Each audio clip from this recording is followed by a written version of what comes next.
Marcus sat in his truck outside Romano's restaurant, gripping the steering wheel with both hands. His buddy Jake had insisted this blind date would be good for him. After 3 years of raising his daughter Emma alone, maybe it was time.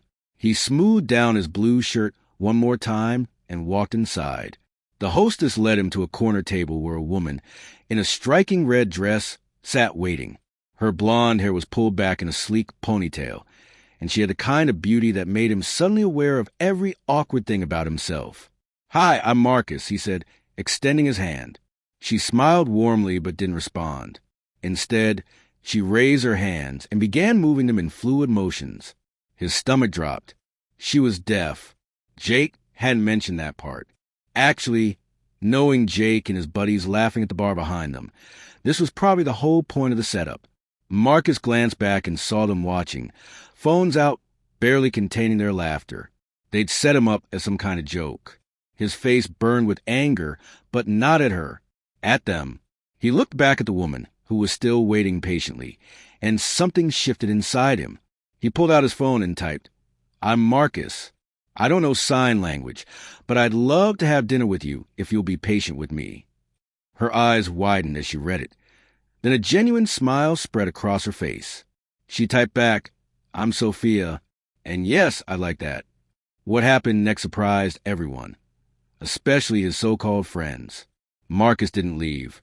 He didn't make excuses or pretend to get an emergency call. He stayed.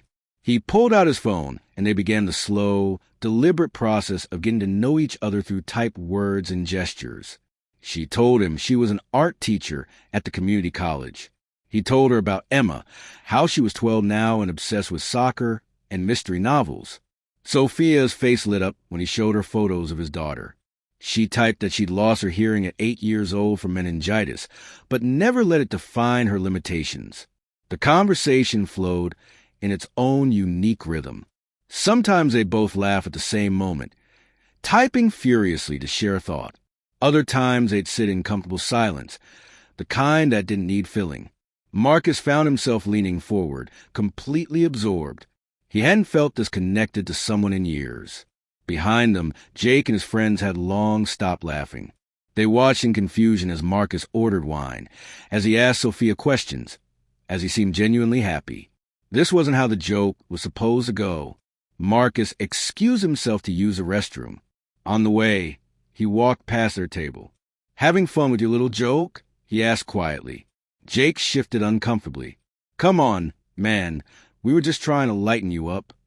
By humiliating someone? By thinking a deaf woman isn't worth dating. Marcus kept his voice low but firm. "She's more genuine than anyone I've met in years. And, you know what? I'm grateful you set this up, just not for the reasons you think." He walked away, leaving them silent. When he returned to the table, Sophia was looking at her phone with a sad expression. She typed out a message. "I saw your friends laughing when you arrived. I understand if this is awkward for you. We can end the evening." Marcus felt his heart crack a little. He took the phone and typed carefully, "Those aren't my friends anymore. Real friends don't use people as punchlines. But I meant what I said earlier. I'd really love to finish this dinner with you. You're the most interesting person I've talked to in 3 years. Sophia looked up at him, her eyes searching his face for sincerity. Whatever she found there must have satisfied her, because she nodded and smiled again, this time with a hint of moisture in her eyes. They stayed until the restaurant was nearly empty. Marcus learned that Sophia loved hiking, that she painted landscapes on weekends, that she traveled to 14 countries. She learned that he worked as a civil engineer, that he coached Emma's soccer team, that he made terrible pancakes but excellent spaghetti. As they stood to leave, Jake approached their table one final time. "Marcus, look, I'm sorry. We were idiots." Marcus started to respond, but Sophia touched his arm. She pulled out her phone and showed Jake a message. "Thank you for tonight. You helped me meet someone special, even if that wasn't your intention." Jake's face flushed red. He nodded and walked away without another word. Outside the restaurant, Marcus walked Sophia to her car. The November air was crisp, their breath visible in small clouds. She typed on her phone, "Would you like to do this again? Maybe some of your friends won't be watching." Marcus laughed and typed back, "I'd love that. Emma would probably love to meet you too. She's been telling me I need more friends." Sophia's response made his heart skip. "I'd love to meet her. Just so you know, this was the best blind date I've ever been on. Most guys leave within 5 minutes when they realize I'm deaf." "Then they're fools," Marcus typed. Tonight was special. As he drove home that night, Marcus thought about the unexpected turns life takes. He'd walked into that restaurant angry and resistant, set up as someone's joke.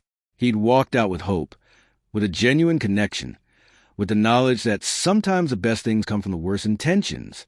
3 months later, Emma would teach Sophia the soccer cheers she'd made up. 6 months later, Marcus would take his first sign language class. A year later, well, that's another story. But it all started with a choice.